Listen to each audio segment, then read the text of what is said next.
Good afternoon, everybody. Thank you for coming out. Thank you for supporting these films, supporting this important festival. Sim Brišind. I want to say that it's a privilege to be here in the territory of the landlords on which Vancouver was established, all of the First Nations with roots in this land and spirits on these waters. This is very likely the first and last time that I ever introduce this film. There's no need to get too excited about that because I realize that's not particularly exciting. But it's actually my experience that filmmakers, directors, writers, they want to be behind the camera for a reason. And I'm just not one of those people who feels it's necessary to put a bowl of poutine on my head and try and eat fries while dancing to Lizzo so I can get views on TikTok. Because we just live in that world where it's a cult of celebrity. Everybody has to be famous. Everybody has to be looked at. Everybody wants to be have likes and shares and whatever the heck else it is. I just think that is so irrelevant. It doesn't contribute to anything at all. And when it comes to filmmaking, and it's just my opinion, and my opinion ain't worth any more than anybody else's, but it is my opinion. That I think as a filmmaker, you want the words and the pictures that you commit to the film to do the talking and to actually speak for it. Because as a filmmaker, it's not about you, particularly a documentary. It's not about me, it's not about what I think. It's about the subject in the film and what it is that they get to express and what it is that they articulate. And so far as this film is concerned, that's especially pertinent because you have 4 generations of women of tribal heritage in this film, and they all speak of their lived daily experiences beneath the yoke and the legacy of the Doctrine of Discovery. Now, this is something that most of us don't even think about because we just carry on through our daily lives and we think that we're not impacted by it. But this has manifested itself through generation after generation after generation and has left this entire reservoir of multi-generational trauma. And so in this film, the women, they express themselves in their own words, in their own time, and in the manner that they chose to do so. And we made this film intentionally in several sacred sites. And the reason for that is because, of course, wisdom sits in places. What you won't see in this film are a bunch of sage academics from institutions of higher learning. You won't see academics who profess some kind of expertise in what is being discussed here. You will not see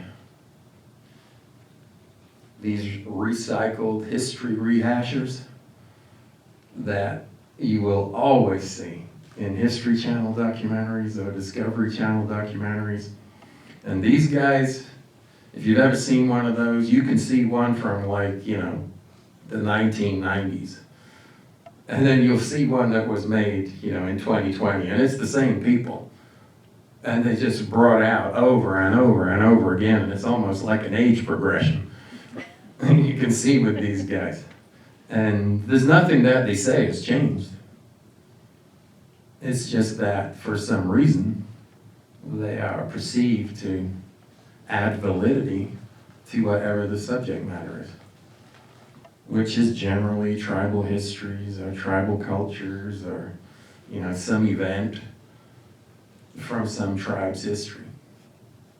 And then the voices of the people who actually are descended from what occurred in that event are not heard. So we took a different approach with doing this. And so I think that's important to say, and it's important to say, that as a filmmaker, at least for myself, speaking for myself, I don't have to agree with everything that's in the film. I can have a contrary opinion, but this is not about what I think. We created a piece, we set out with an intention to do it and to provide voice for it. And so I think the most important thing is that the women get to carry the story, because it is the women's stories. And fundamentally, this is a film about the power and resilience of the sacred feminine. And each one of the women that you see in this film are daughters of its creation. Which kind of brings me back to where I started, which is why I said I've never introduced this film, and I probably will never introduce it again. Because who wants to listen to a guy who looks like he, walked out of a honky-tonk talking about this, when what needs to be said and what needs to be heard is in the film. Something that I do want to make reference to is, the most significant contributor to the film. And the most significant contributor to the film is the earth. Because in terms of filmmaking and technicality, which I'm not going to bore you with, we broke several rules. And I had members of the crew who would say to me, well, you can't do that, and we can't do this, and we can't do the other thing. And so I'm like, why can't we do it? Why does it say that we can't do it? Well, you're not supposed to do it. Well, shit, I'm not supposed to do a lot of things, but I do them. And the reason for that is because we wanted to provide voice to the earth. Not only that she's heard, but so that she's felt within this film. So as you all know, this is not a newsflash. The earth is on life support. She needs you. So if nothing else, I hope that as you watch this film, that you hear her. In closing, I want to acknowledge some people.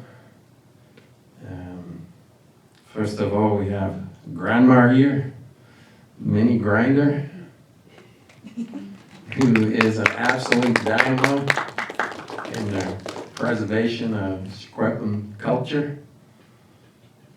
Later, joining by Zoom is going to be Georgina Lightning. And I think everybody who has attended this festival and who has attended your previous festivals, out of respect, should acknowledge Georgina and what she's done.